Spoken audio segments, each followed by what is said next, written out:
Now, listen, I'm glad you're here. I really need to have a word with you.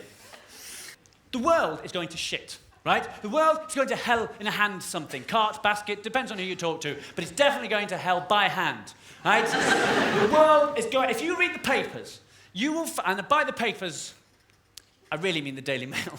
But if how do people physically hold the Daily Mail? It burns! It burns!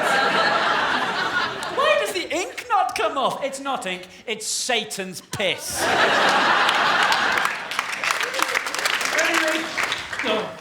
When you read... I can never truly be left-wing. When you read the Daily Mail, or the Telegraph, I only buy the Telegraph for the sport and the racism. Have you seen anybody buy the Telegraph? They don't use words. So,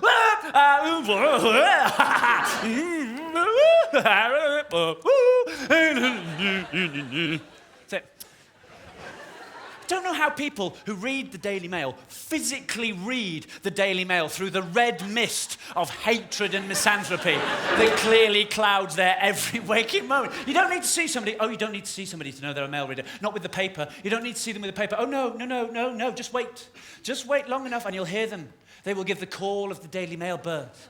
And you will hear them saying, well, I expect that's not politically correct. That is how you know a Daily Mail reader, by the constant overuse of the phrase, but I don't imagine that's politically correct, which they put on any sentence of right-wing bullshit, as though to imply they're the ones being oppressed. I think that all black people are rapists and murderers, but I expect that's not politically correct. I think all gays should be made to dig my garden, but I don't imagine that.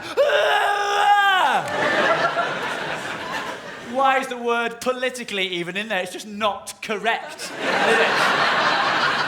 This is an astonishing time to be British, right? As a British person, you get to go home after a long day doing whatever it is you do, right? Turn on the news at 6 o'clock, or 6:30. If you're a bit slow when you watch the ITV news. Hello, a big tall man and a little pretty lady going to tell you everything that's happened today. We'll make all the adjustments for you as well. So that'll save you a bit of time, won't it? Fuck off. It must be true. We're in a big clock. Fuck off. God, ITV News. Fuck me, Dudley. It's constant editorialising. Evil. Things are evil. They're always evil. An evil bomb blast. Oh, shut up. It's a bomb blast in a marketplace. Allow us the credit that we might be able to make the distinction between whether that is a good thing or a bad thing. The word evil should only ever appear in a headline as part of a direct quote or immediately in front of the word Knievel. There is no third option. ITV, current affairs, it's a shambles. It's, tonight. How is that still on? I thought when Trevor McDonald jumps... Tonight with Trevor McDonald as it was. Well, as it sort of was. Tonight with some other cunt, my friend Carl calls it. It never was him, was it? Good evening, I'm Trevor McDonald. Here's some other cunt. Appalling programme. It was always about that far off, him with his feet on the desk, reading out Heat, going, Britney's let herself go. The worst thing, the thing that angers me beyond anger about that programme is that it uses incidental music. Incidental music is designed to show you how you're supposed to feel about something. That's fine and appropriate for drama. This is the fucking news. This is a current affairs show. But nonetheless, they'll say, and at the age of 12, James contracted leukemia. And underneath, there'll be Albinoni going, You think, well, that's lucky, because for a minute there I was wondering which way to go on little Jimmy's leukemia.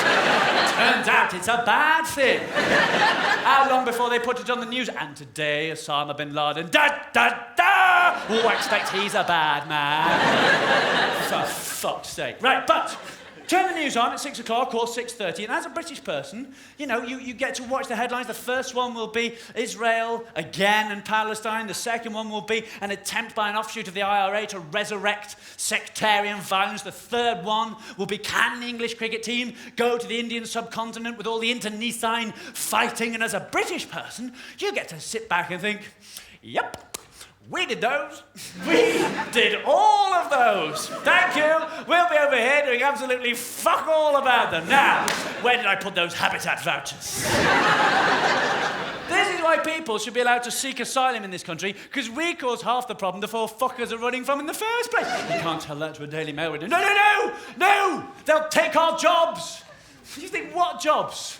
You work in the City of London, what do you possibly think is going to happen? You're going to turn up at the Lloyd's building one morning and there, sat at your desk, there'll be a shifty-looking bloke in a pinstripe suit and a turban with a crumpled piece of paper saying, please let Sanjeev stay. That isn't going to happen. No, be fair, some of my best friends know blacks. They have a phrase for everything, Daily Mail readers. I fail to see why single mothers should be allowed to keep their children when I have to go all the way to Romania to buy mine. If you ever want to get out of a conversation with the Daily Mail reader, it's very simple. It's very simple to get out of a conversation with the Daily Mail reader. All you have to do is confuse them. You just tell them that asylum seekers are the natural predators of paedophiles.